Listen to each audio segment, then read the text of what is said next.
A'udzu billah. Bismillah, alhamdulillah. La haula wa la quwwata illa billah.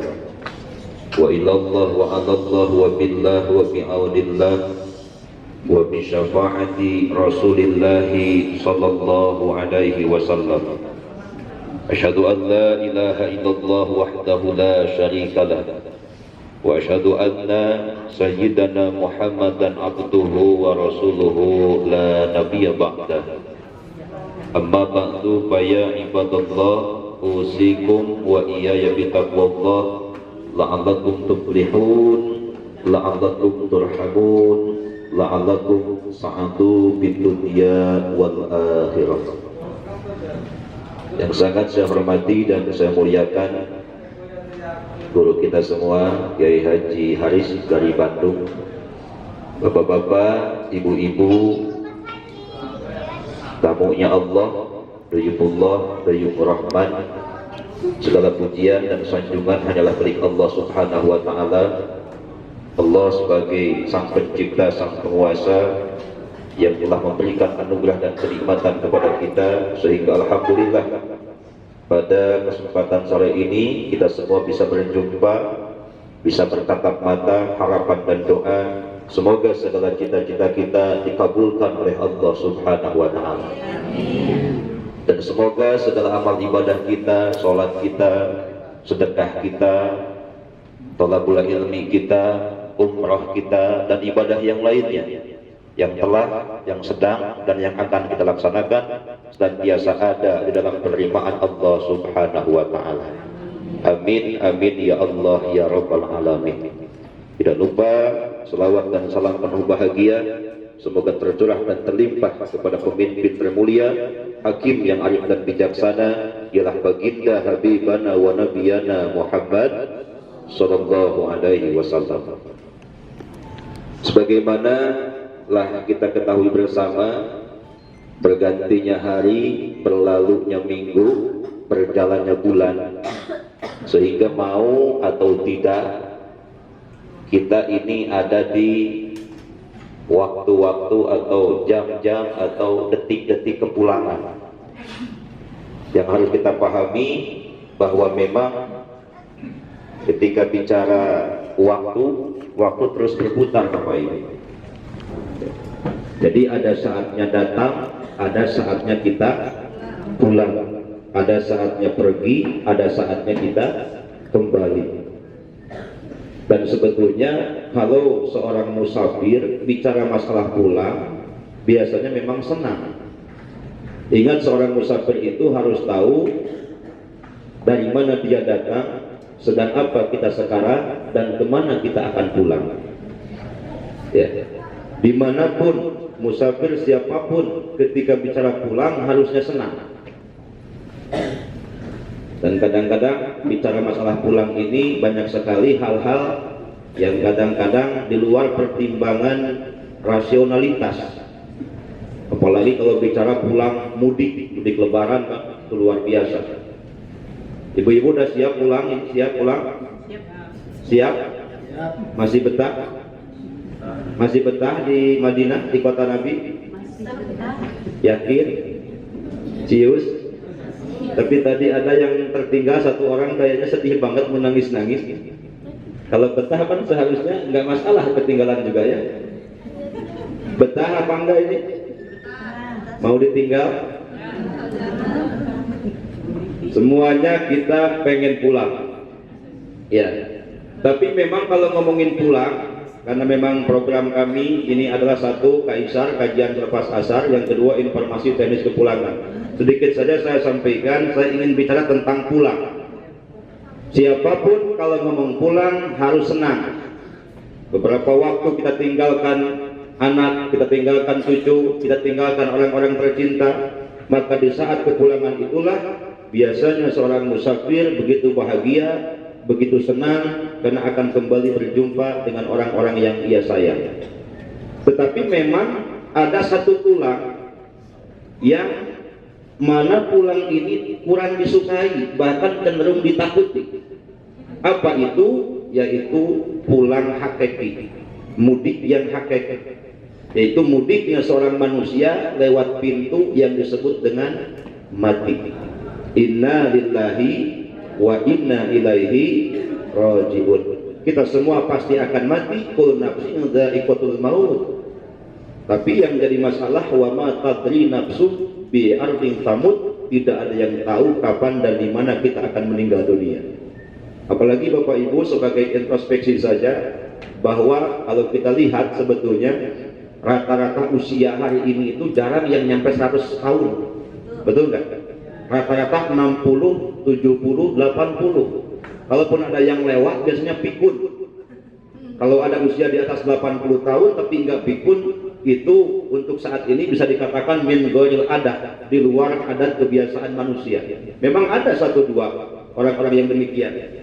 Di Bandung sempat saya berjumpa dengan seorang sepuh yang 100 tahun lebih, tetapi ketika beliau ngobrol didengar oleh saya jelas. Ketika saya menyampaikan, beliau juga mendengarkan dengan jelas. Jadi luar biasa. Dan itu biasanya ahli-ahli ibadah, ahli-ahli ngaji Quran, ahli-ahli puasa. Tapi selebihnya dari itu, ya tadi kadang-kadang bingung. Ditanya, Pak, ngesalat acan, geus dahar mah ngan eueuh deungeun. Ketika sudah pikun. Ya. Nah ini. Jadi kalau bicara masalah usia, harusnya kita melihat bahwa Nabi kita, Nabi Muhammad SAW, usianya berapa? 63 tahun. Di antara jamaah di sini ada yang usia 50 tahun? Ada? Kalau Bapak Ibu usia 50 tahun, itu sebetulnya kalau kita hitung-hitung ke usia pilkada tinggal 2 kali pilkada. Betul nggak? Ya, tinggal 2 kali pilkada. Ada yang usia 60 tahun? Usia 60 tahun, kalau kita bandingkan dalam pertandingan sepak bola, itu wasit sudah lihat jam tangan. Sebentar lagi peluit panjang. Apalagi kalau usia Bapak Ibu sudah di atas 63 tahun.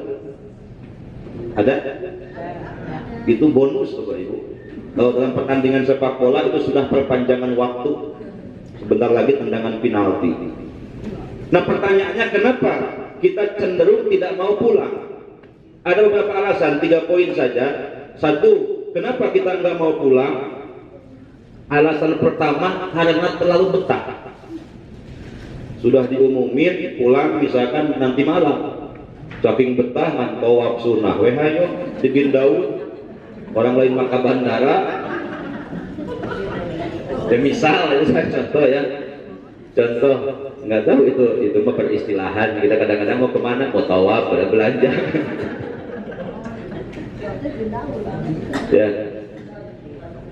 Jadi kenapa kita nggak mau pulang? Alasannya terlalu betah.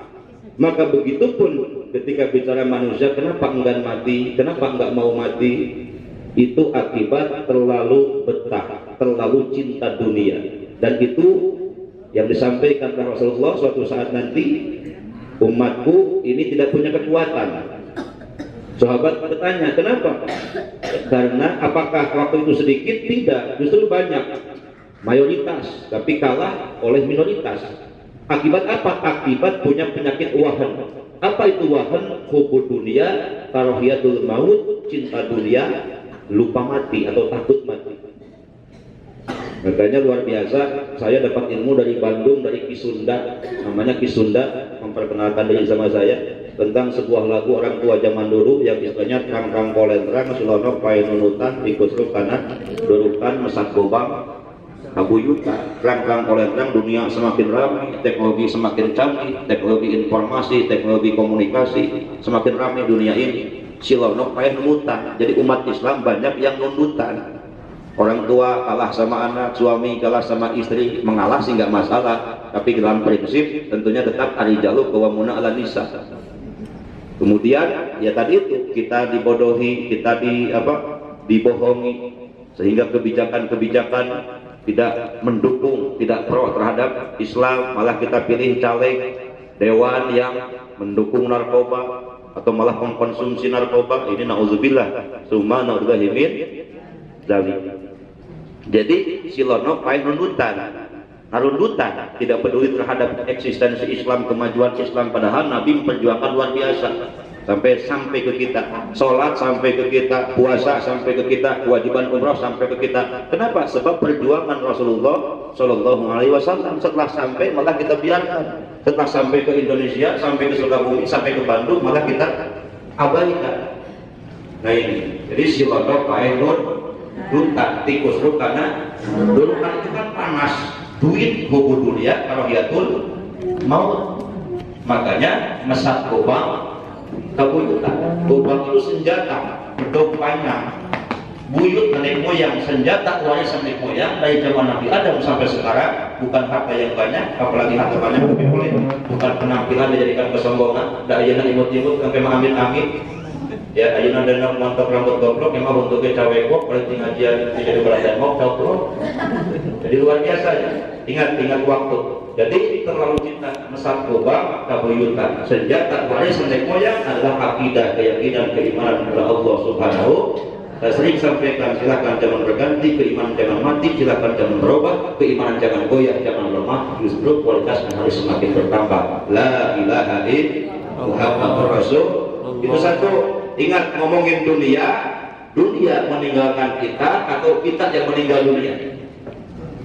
Betul nggak? Ibu punya emas seperti perak-perak becak, misal kedeng-deng di Madinah terbalik-balingnya, saking besarnya emas yang banyak, ibu meninggal.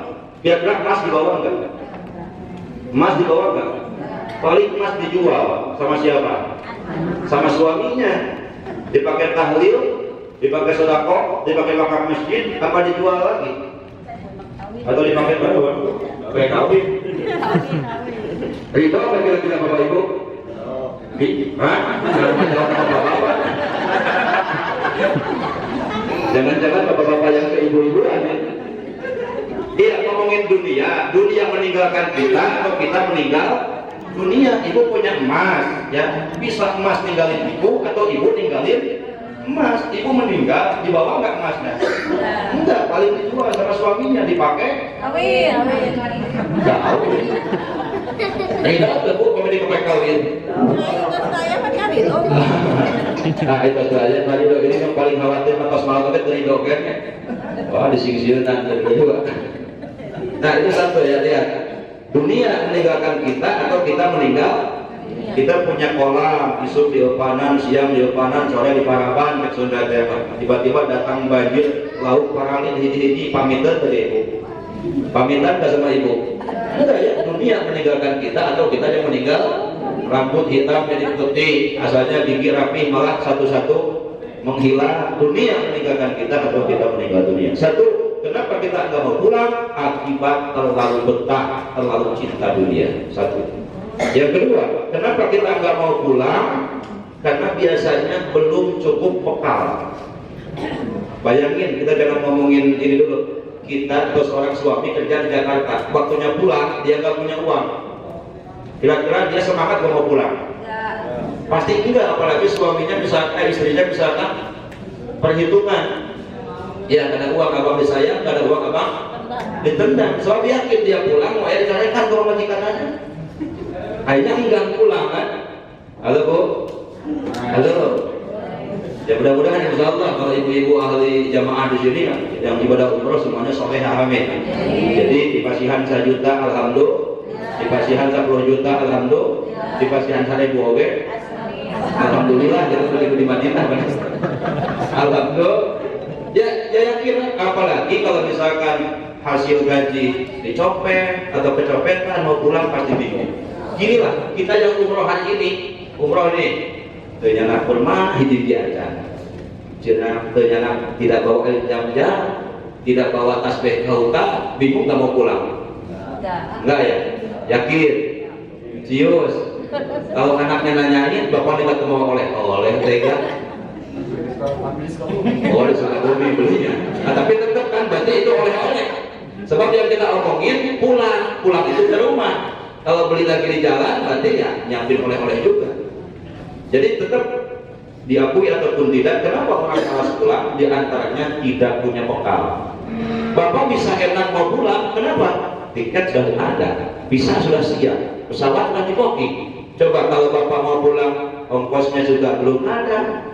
Jangankan bekal, pasti saya yakin kita menunda kepulangan.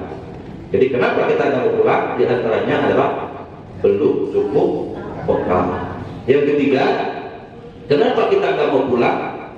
Itu akibat tidak tahu makna hidup dan mati. Jadi kalau kita tadi nggak punya bekal, tapi alhamdulillah ya, ibadah umroh yang kita lakukan tadi pagi kita sholat sunat di mana, di Masjid Kuba yang juga punya pahala seperti umroh. Kita yakin pamayat mal miskola daratin kharayyarah, pamayat mal miskola daratin saroy. Imannya insya Allah makin mantap. Wa abu solihan, tambah dengan amal soleh, sodakohnya, belanjanya juga kan tadi tawaf sunnah itu buat sodakoh juga kan, buat ingat tetangga, buat ingat berdua ibu dan bapak. Insya Allah semuanya jadi amal ibadah. Nah yang ketiga, ingat bahwa hidup dan mati. Kita kan ngomongin pulang, tapi maksud pulang di sini adalah mati, pulang hakiki, pulang kepada Allah Subhanahu wa Ta'ala. Kenapa nggak mau pulang? Itu akibat tidak tahu makna hidup dan mati. Padahal allazi khalaqal mauta wal hayata liyabluwakum ayyukum ahsanu amala. Bahwa Allah menciptakan hidup dan kematian adalah untuk menguji siapa yang terbaik amalnya. Siapa yang terbaik amalnya. Makanya mudah-mudahan kita semua